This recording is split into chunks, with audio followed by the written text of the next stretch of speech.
이제 저는 오늘 6번째 은혜에 대한 말씀으로 은혜의 말씀을 정리하고 여러분과 잠시 걸어왔던 이 은혜의 시간을 하나님께 감사드리고자 합니다. 요즘 날씨가 좋아지면서 걷기가 저는 굉장히 좋아서 집에 가끔 걸어가게 됩니다. 교회에서 이렇게 멀지 않고요. 한 땀내서 걸으면 한 20분 정도면 집에 도착하니까 딱 좋은 것 같습니다. 근데 어느 날 저녁도 이렇게 집에 가고 있는데 음악을 들으면서 가고 싶은 생각이 들어서 이어폰을 꼈습니다. 이어폰을 꼽고 음악을 듣는데, 여러분 오해하지 마시고, 저는 음악을 들으면 찬양을 듣습니다. 찬양을 딱 듣는데 너무 좋은 거예요. 그냥 걸어도 좋은 길이지만 찬양을 들으면서 걸으니까 얼마나 좋은지 한 10배 이상 그 걷는 길이 좋아졌습니다. 혹시 여러분 가끔 지하철에서 이어폰을 꽂고 있는 사람들 보신 적 있으십니까? 그분들 보면은 바깥의 상황과 아무 상관없이 그냥 혼자서 그 음악에 빠져서 어깨를 들썩거리고 또 춤을 추는 그런 사람들도 있습니다. 은혜라는 게 그런 것 같습니다. 우리가 은혜가 내 안에 들어오면 우리는 바깥의 환경과 상황과 관계없이 그 은혜가 주는 힘과 능력으로 우리는 다른 마음을 갖게 되고 기쁨을 갖게 되고 힘을 얻게 되고 또 다른 모습을 그래서 자연스럽게 보여주게 되는 것 같습니다. 은혜를 받은 성경의 수많은 사람들의 공통점을 보면은 그들이 갖고 있는 특징들이 있습니다. 오늘 우리는 그것을 본문에 나오는 요셉의 말과 행동을 통해서 보게 됩니다. 지난주에 누가 어떤 사람이 은혜를 받는가에 대한 말씀을 나눴다면, 오늘은 그 은혜를 받은 사람이 어떠한 모습을 보여주게 되는지에 대해서 여러분과 함께 좀 생각해보고 또 은혜를 나눠보고자 합니다. 이번에 9월 특별 새벽 집회의 주제 중에 하나가 은혜를 받자였습니다. 근데 여러분, 은혜를 받는다는 것이 나는 남들보다 건강해지겠다, 남들보다 행복해지겠다, 남들보다 그냥 잘 살고 싶다의 표현만은 아니지 않습니까? 은혜를 받는다는 것은 우리의 삶이 하나님의 도우심, 하나님의 인도하심, 하나님의 역사 속에 살아간다는 것을 인정하는 것이고, 그것을 누려가는 그러한 신앙의 삶이라는 것을 의미합니다. 또한 그 받은 은혜로 말미암아 그냥 내가 부자가 되는 것이 아니라 내가 변화되는 것이죠. 내가 건강해지는 것만이 아니라 내가 변화되는 것입니다. 그냥 좋은 학교에 합격하는 것만이 아니라 내가 하나님이 기뻐하시는 삶으로 나아가는 것이 진정한 은혜를 받는 삶입니다.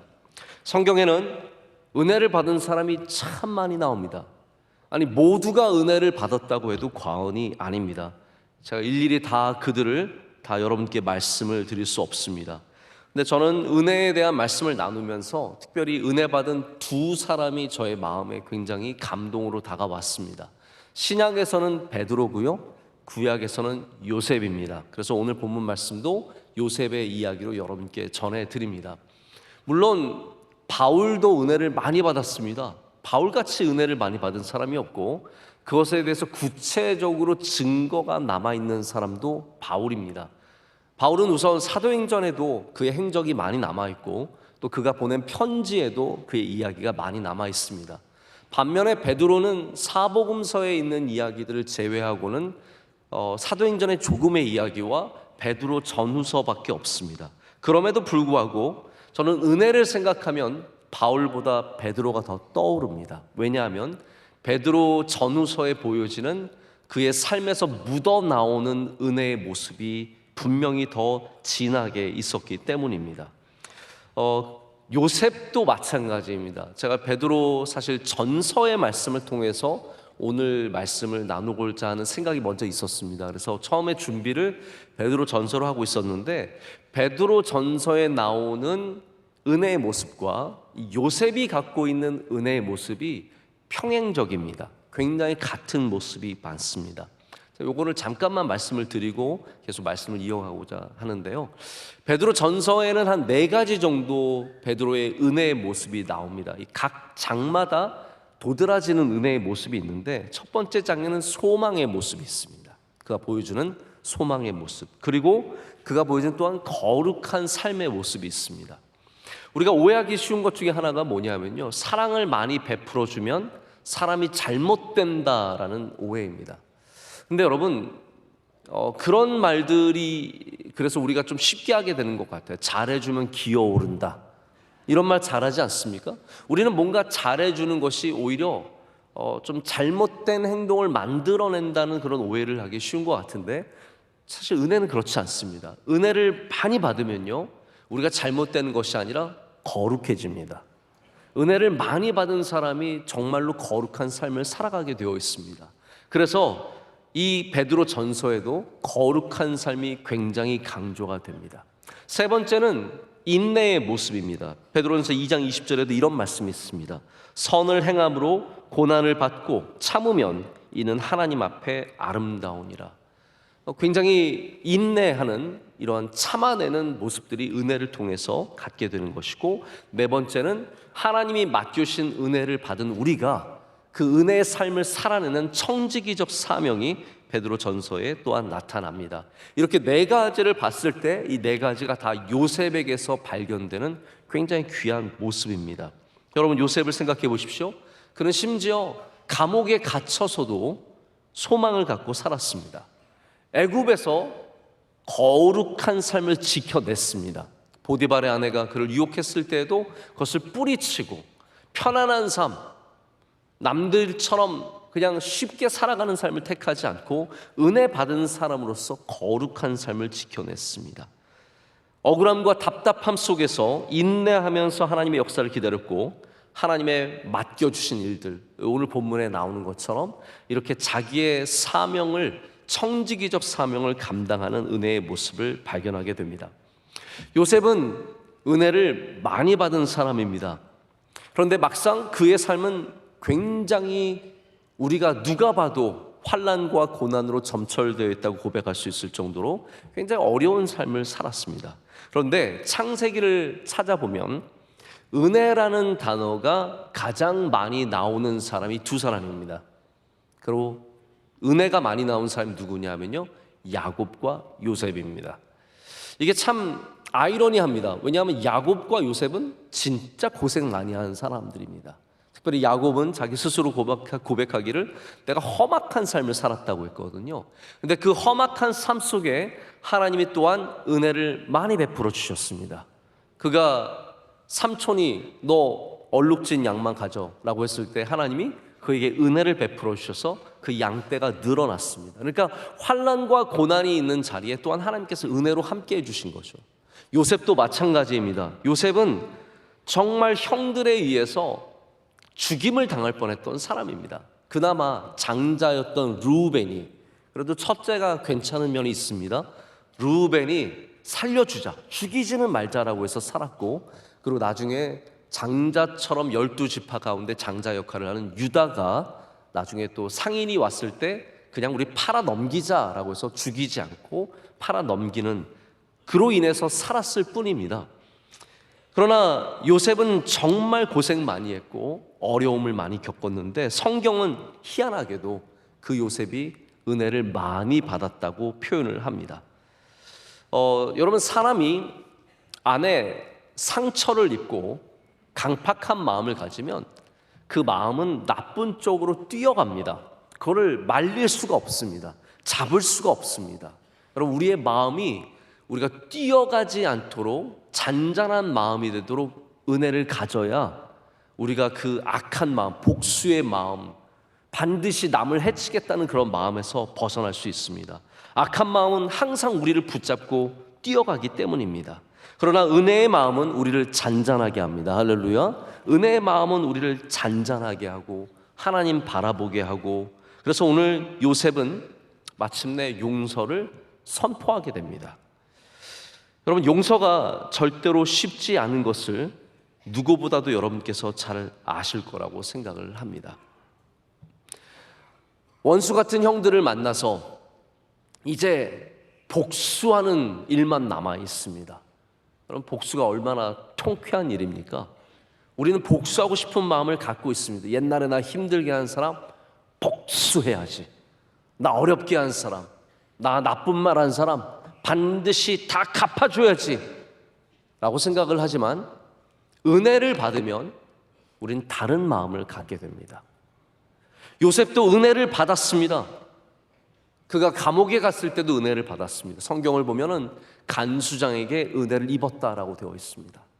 그가 보디발의 집에 갔을 때도 은혜를 받았습니다. 성경을 보면 보디발에게 은혜를 입었다라고 말하고 있습니다. 은혜를 입었다는 표현은요, 좋게 보였다는 뜻입니다. favor in the eyes of라고 되어 있습니다. 누군가의 눈에게 좋게 보이는 것을 은혜를 받았다라고 표현을 합니다. 그만큼 요셉은 선한 사람이었고 하나님을 경외하는 사람이었기 때문에 어디를 가든지 좋게 보였습니다. 저는 우리 명성교회 교인들이 어디를 가든지 은혜를 입는 사람들 되시길 축복합니다. 하나님을 경외하고 하나님 사랑하는 그런 은혜의 마음을 갖고 있으면요, 직장에 가도, 아니 사람들을, 어떠한 사람을 만나도 여러분을 좋게 보는 은혜가 있기 때문입니다. 그런데 그런 은혜의 마음을 갖고도 용서를 하는 것은 결코 쉬운 일이 아닙니다. 오직 그 은혜를 안에 가득 담고 있는 사람만이 할 수 있는 것이 용서입니다. 여러분, 은혜 받으면 용서하게 됩니다. 그것을 여러분의 결심과 다짐으로 하시려고 하지 마시고요, 은혜 받은 마음으로 감당하려고 하면 하게 되는 것이 용서입니다. 그래서 여러분, 교회는 용서를 강조하기 전에 은혜를 강조해야 합니다. 그러면 은혜를 강조하면 용서를 하게 되기 때문입니다. 제가 은혜를 말씀드리면서 첫날부터 나눈 놀라운 하나님의 은혜라는 책에 보면 해바라기라는 작품의 소개가 나옵니다. 이 작품을 쓰신 분은 시몬 비젠탈이라고 하는 유대인입니다. 이분은 2차 세계대전에 유대인 학살당하는 곳에서 살아남은 폴란드계 유대인입니다. 이분은 자신들의 가족들과 친지들이 다 나치에게 잡혔는데 무려 89명이 나치에 의해서 죽임을 당했습니다. 자기의 어머니도 눈앞에서 죽임을 당했습니다. 그는 어느 화창한 날 수용소 안을 걷고 있었는데 어느 간호사가 이 비젠탈을 조용히 불렀습니다. 잠시 이리 입원실로 좀 오십시오. 이렇게 부르는, 당연히 따라가야죠. 부르는 사람 어쩔 수 없이 따라갔습니다.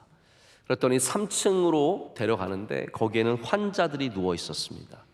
그리고 그 가운데 죽음을 앞둔, 붕대로 얼굴을 칭칭 감아서 얼굴조차 볼 수 없는 한 환자가 누워 있었습니다. 그는 우크라이나 전쟁에 참여했던 나치 친위대 장교였습니다. 그가 비젠탈을 부르더니 손을 꼭 잡습니다. 뿌리치고 나가려고 하니까 또 잡습니다. 3번이나 뿌리쳤지만 이 사람이 꼭 잡고 자기 얘기를 들어달라는 거예요. 이분은 원래 신실한 카톨릭 신자였는데 나치 친위대에 들어가면서 유대인을 학살하는데 참여하게 되었습니다. 우크라이나에서 한 집에 300여 명의 유대인을 몰아넣습니다. 아이를 안고 있는 부모를 비롯해서 어린아이로부터 노인까지 300여 명의 유대인을 집어넣고 거기에 불을 질렀습니다. 그 안에서 사람이 옷이 녹아 피부에 들어붙는 것을 다 보았고, 아이를 안고 뛰쳐나오는 그 부모를 향해서 총을 쏴서 죽였던 바로 그러한 사람이었습니다. 그는 카톨릭 교도로서 차마 죽기 전에 이 죄를, 이 참혹한 죄를 안고 잘 죽을 수가 없어서 이 유대인을 한 명이라도 불러서 자기의 죄를 용서받고 싶었던 겁니다. 죽음을 앞두고 비젠탈에게 얘기합니다. 나는 그런 죄를 지었는데 나를 제발 용서해 달라고 용서를 구합니다. 이 칼이라고 하는 사람이 용서를 구했을 때 비젠탈은 그를 용서할 수가 없었습니다. 나는 당신을 용서할 수 없습니다. 죽어가는 그를 뒤로하고 파리들이 꼬이는 그의 몸을 뒤로하고 그는 방을 빠져나갔습니다. 해바라기라는 책은 바로 이 이야기와 함께 우리가 용서를 할 수 있는가에 대한 질문을 던집니다. 여기에 신학자들과 윤리학자들과 종교 지도자들이 용서에 대해서 반응을 기록한 책이 바로 해바라기라고 하는 책입니다. 대부분의 사람들은 용서하지 않았던 이 비젠탈을 옹호했습니다. 어떻게 용서할 수 있겠냐고. 여러분이라면 그런 사람들 용서할 수 있겠습니까? 오직 단 2명의 기독교인들만 그럼에도 불구하고 그리스도께서 우리를 용서하셨기 때문에 우리에게 용서를 가르쳐 주셨기 때문에 용서해야 된다는 것을 상기시켜 주었을 뿐입니다. 여러분, 우리는 하나님께서, 여호와 하나님께서 용서하신 하나님이시기 때문에 유대인들도 당연히 용서가 굉장히 익숙할 것 같지만, 여러분, 용서를 가르치는 종교는 의외로 많지 않습니다. 유대인들은 눈은 눈으로, 이는 이로 갚는 것이 훨씬 더 익숙한 사람입니다. 그들은 용서에 대해서 잘 올바로 배운 적이 없습니다. 게다가 이렇게 나치에 의해서 죽임을 당했는데 어떻게 용서를 할 수 있겠습니까? 하지만 은혜를 입으면 우리의 상황은 바뀝니다. 오늘 요셉이 하는 말을 들어보십시오. 은혜를 가진 사람은 그의 마음이 바뀌고 그의 모습이 바뀝니다. 사람들은 요셉을 두려워했습니다. 이제 우리 끝났다. 형제들은 생각하기를 이제 요셉이 우리를 죽일 것이다, 우리를 종으로 팔아 넘길 것이다, 뭐 별의별 생각을 다 했겠죠. 근데 요셉이 뭐라고 말합니까? 19절에 보면 나를 두려워하지 말라라고 얘기합니다. 나를 두려워하지 마십시오. 은혜를 입은 사람은 하나님의 뜻을 생각하기 때문에 악함 속에서도 선을 이루실 수 있는 하나님을 믿기 때문에 요셉은 오히려 20절에 이렇게 말합니다. 당신들은 나를 해하려 하였으나 하나님은 그것을 선으로 바꾸사 오늘과 같이 많은 백성의 생명을 구원하게 하시려 하셨나니. 할렐루야. 저는 이 말씀을 처음 읽었을 때 얼마나 충격을 받았는지 모릅니다. 제가 대학교 때 물론 이 말씀을 전에도 본 적이 있죠. 하지만 대학교 때 처음으로 50장 20절을 만난 다음에 저의 삶이 뒤바뀌었습니다. 우리의 이 슬픔과 아픔과 괴로움 속에서도 하나님께서 그것을 선으로 바꾸실 수 있는 능력이 있구나, 은혜가 임하면 하나님의 선이 임할 수 있구나 라는 정말 큰 충격을 받았습니다. 여러분, 용서하실 수 있으시겠습니까? 용서 우리 쉽게 못합니다. 어떻게 그 원수를 용서합니까? 그 비단 갖고 도망친 사람 어떻게 용서합니까? 우리 집을 이렇게 풍지박살 낸 사람 어떻게 용서합니까? 우리에게 죄를 지은 사람 어떻게 용서합니까? 우리의 마음으로는 용서가 안 됩니다. 그러나 우리 안에 은혜가 크게 임하면 우리는 용서할 수 있는 사람들이 되어갈 수 있습니다. 용서라는 단어가 필립 얀스가 말하기를 문자적으로는 나를 풀어주는 거래요. 자신을 풀어주다, 멀리 놓아주다, 저 멀리 놓아주는, 자유하게 하다, 이것이 용서의 원어의 의미라는 것이죠. 맞습니다, 여러분. 용서는 저 사람을 놓아주는 게 아니라 나를 놔주는 거예요. 저 사람을 자유하게 하는 것이 아니라 내가 그 증오와 미움에서 자유하게 되는 일입니다. 여러분, 오늘 자유하게 되시길 축복합니다. 여러분을 놓아주시기를 축복합니다. 나를 풀어줘야 합니다.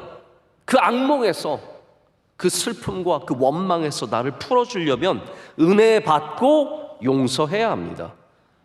폴 틸리라고 하는 신학자는 용서란 과거를 잊기 위해서 과거를 기억하는 것이다 라고 정의합니다. 여러분, 용서가 좋은 것입니다. 그러나 아무리 좋은 것도 내가 은혜 받아야 할 수 있는 것입니다. 우리 그리스도인들은 그냥 선을 행하지 않습니다. 은혜 받았기 때문에 선을 행하는 것입니다. 그런 가운데 용서할 수 있는 여러분 되시기를 축복합니다.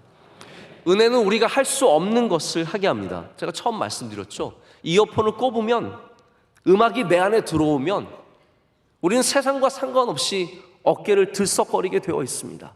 찬양을 들으면 우리 안에 평안이 흘러가고 기쁨이 솟아나오고 그 가운데 힘을 갖게 됩니다. 우리 안에 은혜가 임하면 내 힘과 내 능력으로 살아가는 것이 아니라 하나님의 선하심과 하나님의 능력으로 살아가게 됩니다. 여러분, 그냥 아량이 큰 사람 되지 마시고, 나는 큰 아량을 가진, 그냥 넓은 마음 가진 사람 되지 마시고요, 은혜를 많이 받은 사람 되시길 축복합니다. 그래서 우리는 무조건 하나님의 은혜를 많이 받아야 합니다. 오늘 이 시간도 무조건 하나님 은혜 많이 받으시길 축복합니다. 모든 것이 다 많다고 좋은 것은 아닙니다. 약도 그냥 많이 먹는다고 좋은 거 아닙니다. 비타민C, 저희 가끔 원로 목사님 보면은 힘드시면 비타민C를 막 6개, 8개 드세요. 그때마다 걱정이 됩니다. 많이 드시면 좋대요. 어떤 것들 막 꿀 같은 거 한 숟가락을 드세요. 저는 그러면은 내내 입이 마를 것 같은데 한 숟가락을 드세요. 여러분, 좋다고 다 무조건 많이 하는 게 좋은 것만은 아닐 수 있습니다. 이번에 추석에 여러분 음식들 많이 있으시겠지만 너무 많이 드시진 마십시오. 많이 먹는다고 다 좋은 건 아닙니다. 그러나 은혜는 무조건 많이 받아야 합니다. 무조건 많이 받아야 돼요. 은혜를 사모하셔야 합니다. 그럼 명성교회 은혜 많이 받는 교회가 되어야 합니다. 우리 교회는 무조건 은혜를 많이 받아야 합니다. 여러분 가정도 은혜 많이 받으시기를 축복합니다. 여러분 한 명 한 명이 그리스도인으로서 은혜를 사모하셔야 합니다. 혹시 나로 하여금 은혜를 못 받게 하는 것이 있다면 그것을 여러분 잘 기억하시고 여러분의 삶에서 밀어내셔야 합니다. 공부 잘하는 학생은요, 책상에 뭐가 많지 않습니다. 공부할 게 있어요. 꼭 공부 못하는 애들이 책상에 뭘 많이 쌓아놔요. 방해하는 게 많습니다. 금방 손만 닿으면 공부로부터 멀어질 것을 주변에 둡니다. 예배 시간에도 여러분 은혜 받는 것을 방해하는 것은 좀 내려놓으십시오. 잠깐 내려놓으세요. 나 오늘 은혜 받아야 되거든요. 은혜를 받아야 그 은혜 받은 삶을 살아갈 수 있거든요. 오늘 방해가 될 것은 내려놓으시고 우리 은혜 받는 자리를 사모하며 나아가시기를 축복합니다. 요셉의 이야기는 용서로 끝나지 않습니다. 요셉에게 임한 은혜의 정점이 용서가 아닙니다.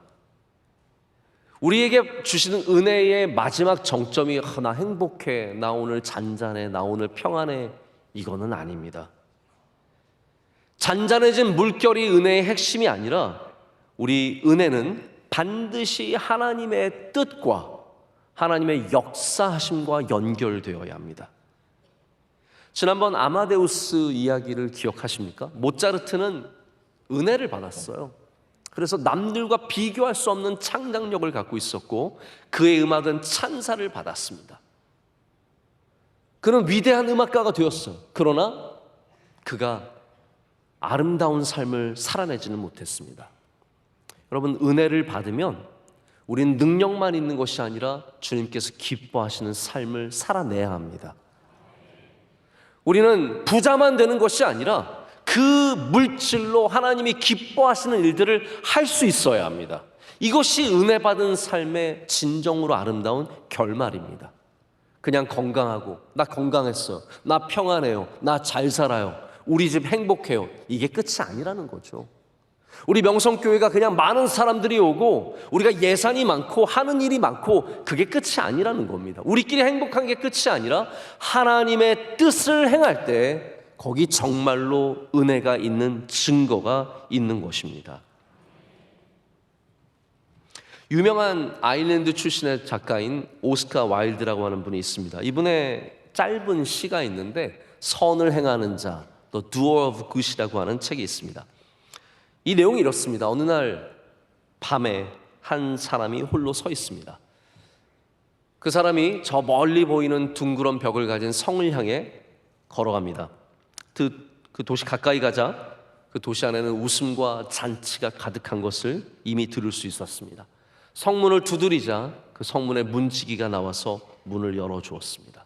이 사람이 그 도시 안으로 들어가서 성 안으로 들어가서 보니까 멋진 집이 있습니다. 온통 대리석으로 지어진 아름다운 집이었습니다. 잔치가 한창이었습니다. 들어가 보니까 한 사람이 술에 취해 누워 있습니다. 그의 입술은 술잔처럼 붉게 물들어 있었습니다. 그에게 물었습니다.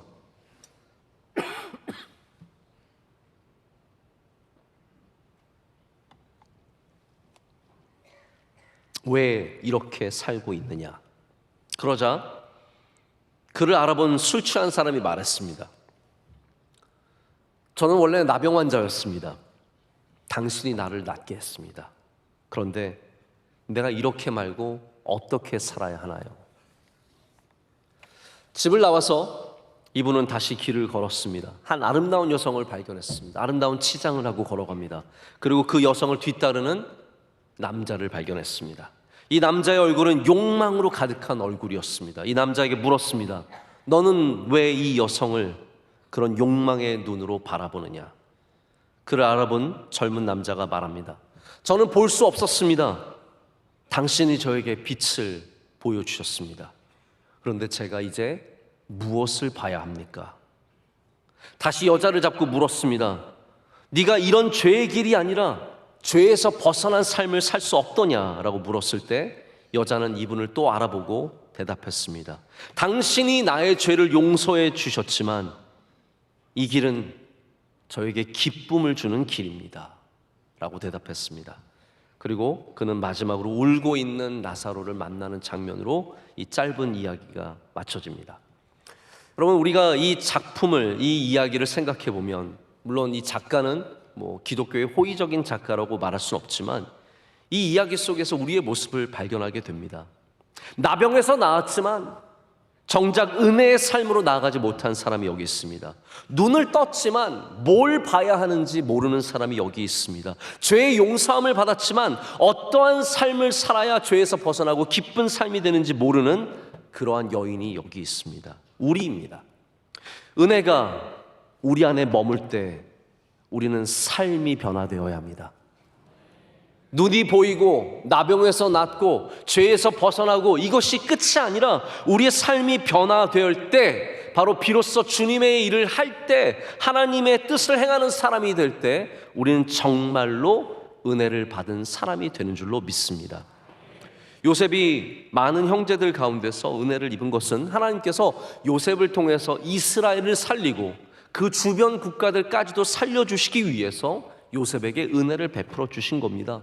요셉이 총리가 된 것은 혼자 영화를 누리라고 하신 것이 아니라는 거죠. 노아가 은혜를 입은 것도 마찬가지입니다. 그러나 노아는 은혜를 입었더라. 왜 그렇습니까? 하나님께서 노아를 통해서 인류를 구원하시고자 하는 뜻이 있으셨기 때문입니다. 요한복음 9장을 보면 한 눈먼 사람이 예수님에 의해서 실로암에 가서 낫는 장면이 나옵니다. 처음에 그 눈먼 사람을 만났을 때 제자들이 했던 말이 무엇입니까? 누구의 죄 때문입니까? 이 사람이 눈이 먼 것은 누구의 죄 때문입니까? 이 사람의 죄입니까? 부모님의 죄입니까? 그때 예수님께서 하신 말씀은 이거예요. 전혀 다른 이야기를 하십니다. 그에게서 하나님이 하시는 일을 나타내고자 하심이라. 이 사람이 결국은 눈이 뜨여집니다. 왜 뜨여졌습니까? 그냥 여자들 보라고요?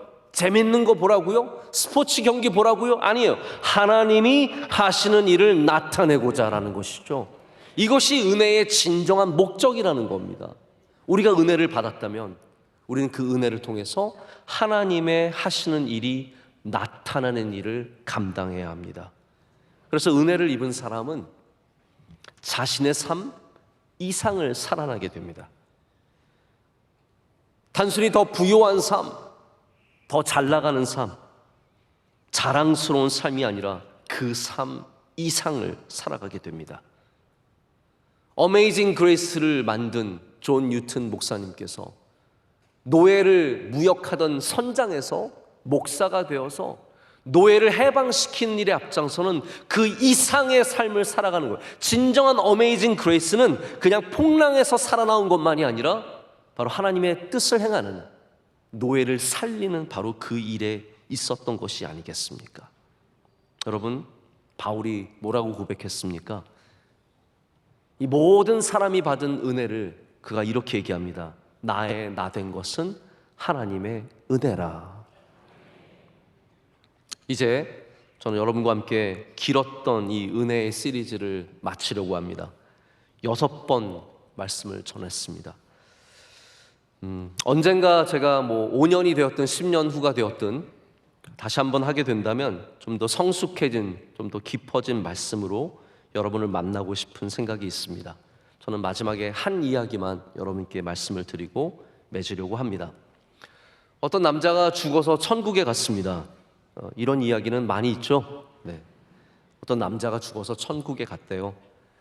천국의 열쇠를 가진 사람이 베드로이기 때문에 주로 베드로가 이런 장면에서는 이 남자를 맞습니다.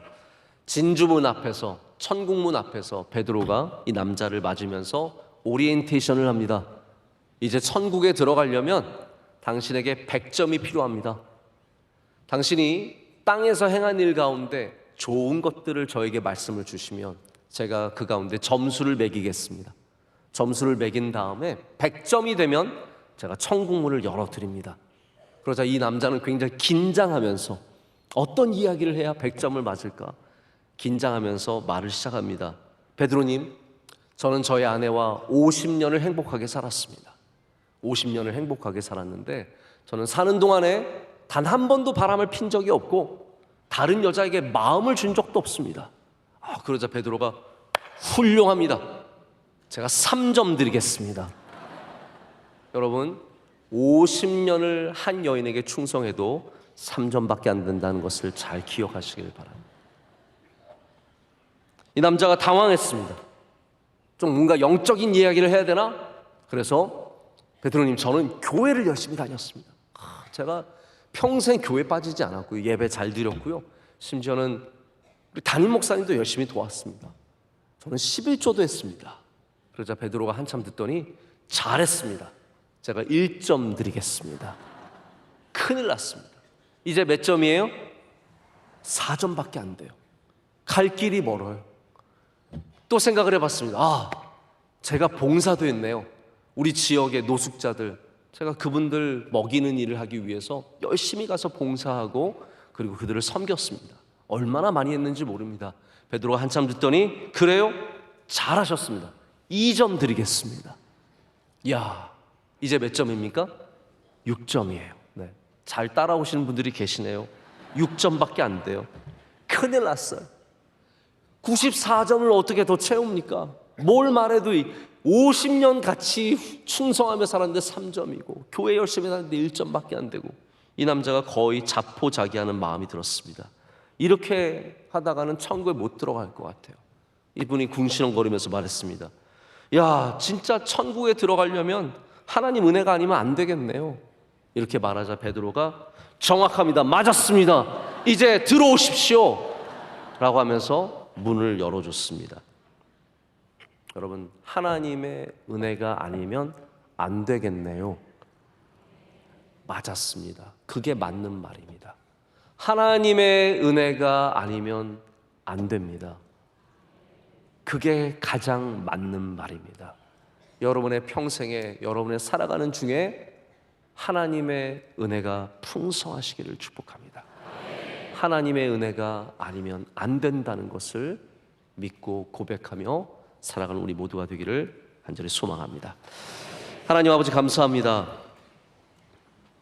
우리 6번의 은혜의 말씀을 통해서 우리가 그 하나님의 깊으신 은혜를, 그 넓고 아름다운 은혜를 한 자락이라도 깨우칠 수 있었겠습니까?